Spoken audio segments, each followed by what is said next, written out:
So recently, LEGO revealed a bunch of sets from different themes. Let's take a look at each of them. And today we had a LEGO Ideas reveal, which is La Catrina, which is a Day of the Dead icon.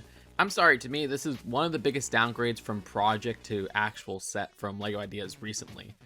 Well, okay, this release is August 1st for $140 with 1,212 pieces, which, yeah, pretty steep price per piece ratio. Usually these seasonal sets are not that expensive. This is not taking a license or anything, so the price is already bad. I mean, looking at the size of this and everything, it looks like a $100 set. But you look at that original Ideas project, and to me, it was just leagues better. The final set is immensely downsized from the original Ideas project.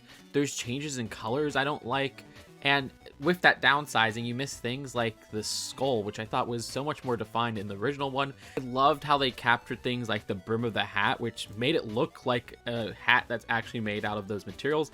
Here, it's way too blocky, and you just kind of have these round plates. I don't know. The design of the dress, like I was saying, I don't like those color changes. The orange was beautiful, if you ask me. Like, I love that color combination with some hints of the black. You had it with the bottom of those dress ruffles and with that middle, I guess, corset part. You could tell I'm terrible with clothes. I'm not good with the names of specific parts of clothes and things like that. But then you look at the final set and it's just like a black dress, which has like 5 different colors going on. Like the bottom ruffles has these 3 different colors, and then you have like some pink at the top. It's a mess if you ask me. The Ideas project did have an alternate dress color with this different shade of pink. Still, I think that Ideas project design looks better than what the final set had. Both designs for the submissions had better color consistency.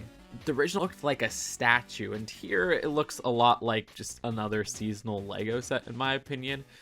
A lot less distinct than the original project. With such a premium price, at least it's not using stickers or anything like that, but I did notice some prints. You have this 1x1, which is actually from LEGO Indiana Jones, if I'm not mistaken. It's nice to see that again. But then you got some new prints at the very bottom with these 2x2 tiles. It seems like there's 2 distinct designs with some color changes there. I also like the little moth at the bottom. But yeah, there's another moth in the hand of La Catrina. As for posability, those arms have a hinge at the elbow, and also the hands themselves are connected with a miniature ball joint, which you have some gray showing there that looks out of place on both of those hands. And also the head is simply just connected with a ball joint, so you can get some movement there as well. This isn't the first La Catrina LEGO set out there. There was the Brickhead set as well.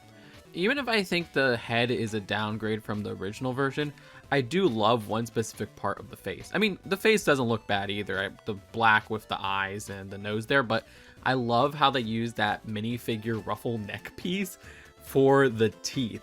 That works surprisingly perfectly, and they used 2 of those. Insane part usage there. Now look, even if they did a 1-to-1 with the Ideas project, I wouldn't have bought this. I don't celebrate Day of the Dead. I'm not super into buildable figures, so there's really no interest overlap for me. Still, I feel like this did a disservice to that original project. I know that original set would have had a higher piece count, but I think it could pass as like a $150 set. Again, this being $140 feels like such a ripoff. This looks like something that's $100 at most.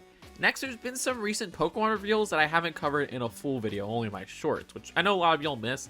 Apparently, this right here is a one-piece LEGO Polybag. Yeah, not the theme one piece, but an actual Polybag of just one Smart Play interactive tile. And this will be available at LEGO stores, from my understanding, from August 3rd to September 30th. You can see the Pokemon Go official page advertising an event there, and it's tied to that event where you like do some activities related to Pokemon Go, and they'll give you this Polybag. There's 2 other ones, but I can't show them because of LEGO's weird reveal policies. This is the only one that they've officially revealed on their website. It just looks hilarious if you ask me. All this excitement for this one little piece. And no, you're not getting a minifigure Eevee or Pikachu. You're just getting a Smart Play tile. Yuck. Also, there's this keychain right here, which is of red. And this is a great opportunity to get that minifigure without having to pay the $300 price. It'll be $6 and release October 1st, which is the same day as that Pokeball set. Look, you can't remove the keychain so easily, but apparently there's some ways you could do it if you're just careful enough. But at least there's a way to get red for cheap, even if it is stuck to the keychain. And finally, LEGO Icons had a reveal the other day, which is this Jaguar E-Type. I am no car person. You should know that if you watch this channel, but I actually quite love how this looks. Now, so many people are saying, oh, it's inaccurate here, inaccurate there, and I'm sure if you were in the car community, you would be able to point out a billion inaccuracies. But I absolutely love how sleek they made this vehicle. I mean, I look at it, and it looks like a die-cast car to me. It doesn't look like a Lego set, and I absolutely adore that. All the curves they have going on there is impressive. I love weird part usages, and they have, like, shields as the headlights, which, sure, a lot of people have pointed out isn't exactly accurate.